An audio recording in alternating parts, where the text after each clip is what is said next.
Hi everyone, welcome back to my channel. Thanks for joining me in a new video.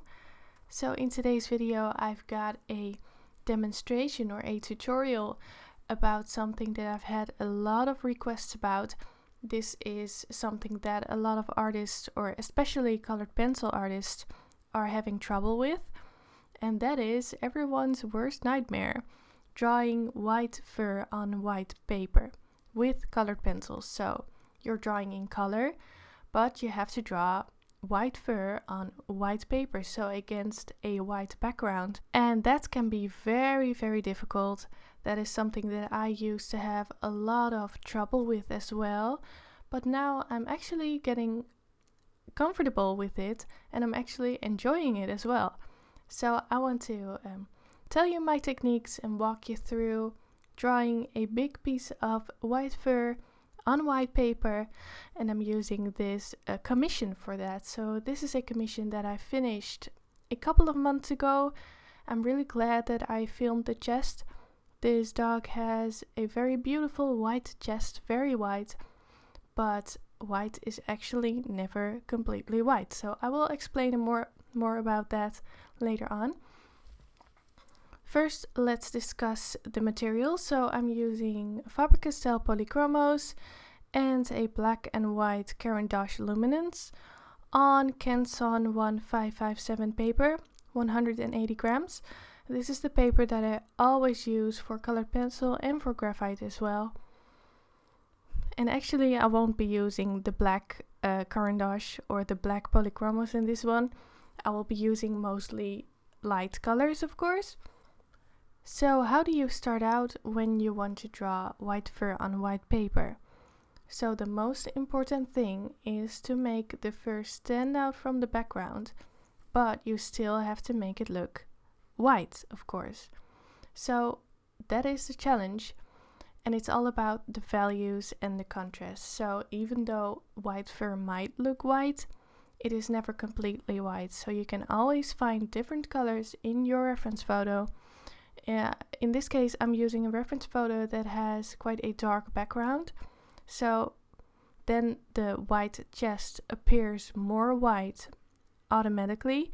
But when you drag the reference photo into Photoshop, for instance, and you do some color samples, you can see that the white is never completely white. It's always a bit of a beige, a brownish tone maybe, sometimes even green. So you'll have to find out which colors are in that white fur, because of course the fur is always reflecting the colors of the surrounding environment. So that's something you have to keep in mind. And then you'll have to start out with picking some colors and adding the first layers. So I'm working from light to dark. So I'm starting out with some very light layers and then I'm building it up. Eventually I want to get a nice contrast in there. So I do want to get a realistic result by putting enough values and contrast in the drawing. So I've started out with mapping out the direction of the fur growth, and I've used cold grays mostly and a bit of pink as well, some light flesh. And with that I'm just mapping out the direction of the fur growth. I'm not drawing all the individual hairs, but I'm mainly looking at my reference photo and figuring out all the different clumps of fur. So you can basically see the clumps of fur and the shadows in between those clumps. So that's what I'm focusing on. And I'm basically drawing the shadows in between those clumps of fur. I will put the reference photo on screen somewhere so you can see what I'm talking about. So on the reference photo the fur does appear very, very white. I decided to darken it up a bit more. I wanted to make it stand out from the background really well. So I did use some artistic license and put in some colors, some extra colors, and made sure that the fur did stand out from the background. So after putting in the first layers with the cold gray and the light flesh, I got some brown as well. And with the brown I started darkening up those shadows in between the clumps of fur. So especially on the bottom, and then just below the muzzle as well. So that is where the muzzle is casting a shadow over the chest, so that's where it will automatically be a bit darker as well. When working in colored pencil, it's super important to keep a light hand, especially for the first layer. So keep a very light hand, keep your pencil sharp, because you don't want to make that texture of the paper come through a lot. So to get a smooth effect, you have to make sure to keep your pencil sharp and to use a lot of layers. And in order to get a lot of layers in and still have the effect of light fur, you'd have to have a very light hand. Otherwise it will go too dark right away, and then you'd have to erase, which is pretty difficult with colored pencils. So be patient, work in lots of layers and keep a light hand. So now I'm continuing to look at my reference photo and look at all those different clumps of fur and be very sure to draw them in the right direction. So that's very important. And that chest fur, that neck fur, usually goes in all kinds of directions. So keep that in mind as well when looking at the reference photo. Keep looking at your reference photo all the time and don't trust your brain too much. So be very sure to draw what you see and not what you think you see. And that's also a big part of drawing realistic portraits, animals, anything. So you really have to learn how to observe. So now I'm taking a warmer gray. So I'm switching between warm grays and cold grays here. I don't want to make it look too blue or too warm. So with the warm grays you get a more of a yellow tone to the fur, and with the cold grays you get more of a bluish tone to the fur. I didn't want one to stand out in particular, so I decided to use them together. So I'm using the lighter cold grays and the lighter warm grays from the Polychromos set. And now you can already see that it's starting to take shape. And now it's just a matter of continuing to layer just until you are happy with the effect. Right now it still looks too transparent for me. I really want it to stand out from the background. So I want the white fur to have a totally different tone than the white background. And of course, if you're drawing an animal that has both dark fur and white fur or light fur, you also have to focus on the contrast between the dark fur and the light fur. If that contrast is too low, it will be really hard to make the dark fur look dark and the white fur look white.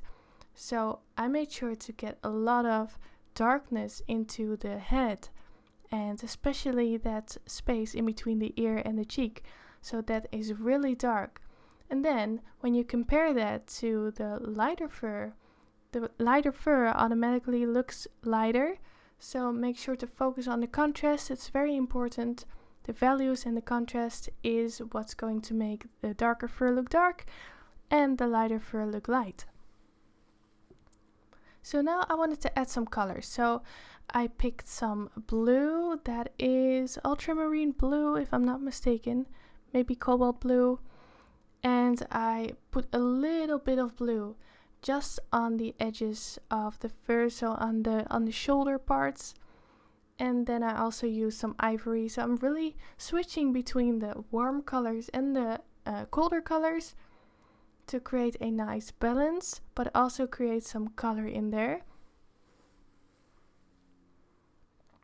So here I'm using the warmer gray again, putting a bit more detail on the bottom. So you can see I'm just drawing strokes.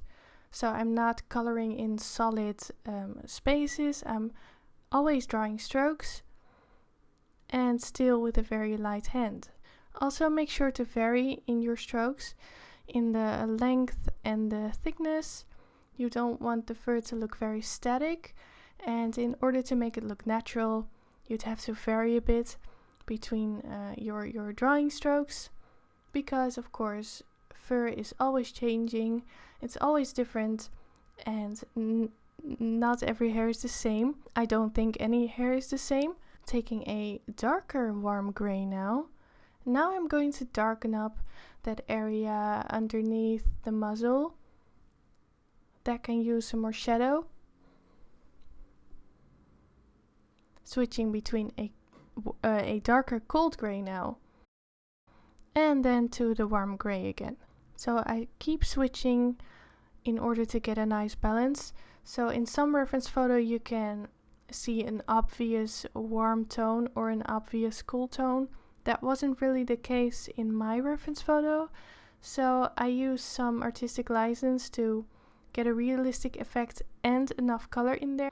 So if you're not sure which colors to pick for your white fur, it is a very good tip to take your photo into Photoshop or another editing program and just do some sampling, and that will give you a much better idea of which colors to pick and how dark your colors have to be. Oh, by the way, I also have the ear filmed, the right ear and the right eye. So I have the ear up on my YouTube channel here as a tutorial, and the eye I filmed for Patreon. So I have both the eye and the ear up as real-time tutorials on Patreon, and the ear as a bit of a quicker tutorial here on YouTube. So I will list that somewhere in the video or below as well if you're interested in that one. So I probably put in a lot of layers now by this stage. I'm picking some green now. So this is earth green yellow. And because the dog in the reference photo was surrounded by green, by grass and trees, it reflected some of the green onto the fur. So as an artist you could decide to leave it out, but I really liked it, so I just put in a tiny bit of green, not too much, but just a little bit, and I think that gives it a little extra touch. I really like that effect. So my biggest tip for drawing white fur in colored pencil like this is to be very, very patient with building up your layers.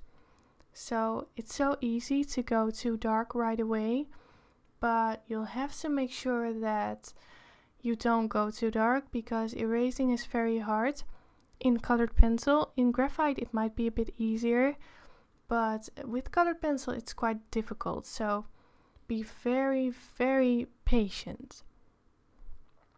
Taking some Caput Mortem Violet now. I really like this violet color.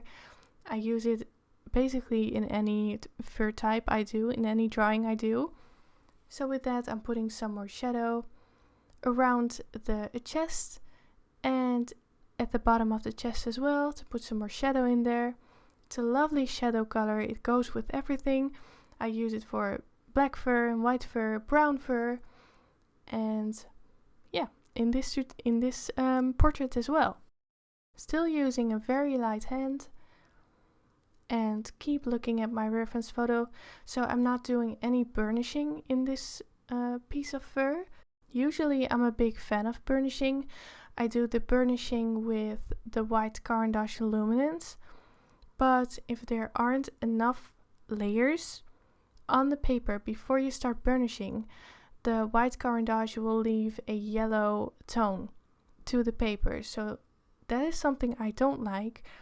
And because I didn't put lots of color on the paper on the white fur, I thought it wouldn't really be a good idea to start burnishing with the white Caran d'Ache. So I didn't do that. Instead, I used the lighter grays to do a bit of burnishing. So now I've come to the stage of doing some final details. So when I take my pencil off the paper, I am looking at my reference photo and then I go back in again, add some more details, look at the reference photo again and go back in. That is basically my process. So I'm using most of my time to just look at the reference photo.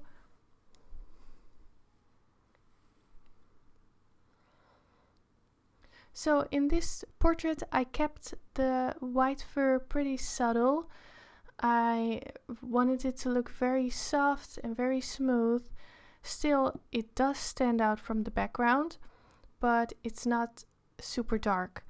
I could have made it darker, but I think for this portrait I really like this look, this smooth and soft look. So yeah, that is this tutorial. If you're wondering how I did the whiskers, I did a video on whiskers as well recently, 3 ways to draw whiskers. For this I used the indenting technique, so with an embossing tool I did some indents into the paper before I started shading. And then when you go over with the pencil, you will be left with empty spaces, empty indents, where the color pencil doesn't go into, so then you create the shape of whiskers where you did those indents. Finally, I'm taking a darker color now. This is a darker gray, and with that I'm doing the final darkest shadows.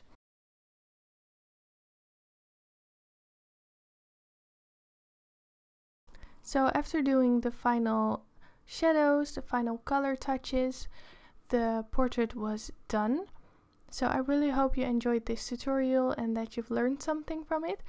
I definitely am planning on filming more projects, so more portraits like this, and in the future there definitely will be more videos about white fur.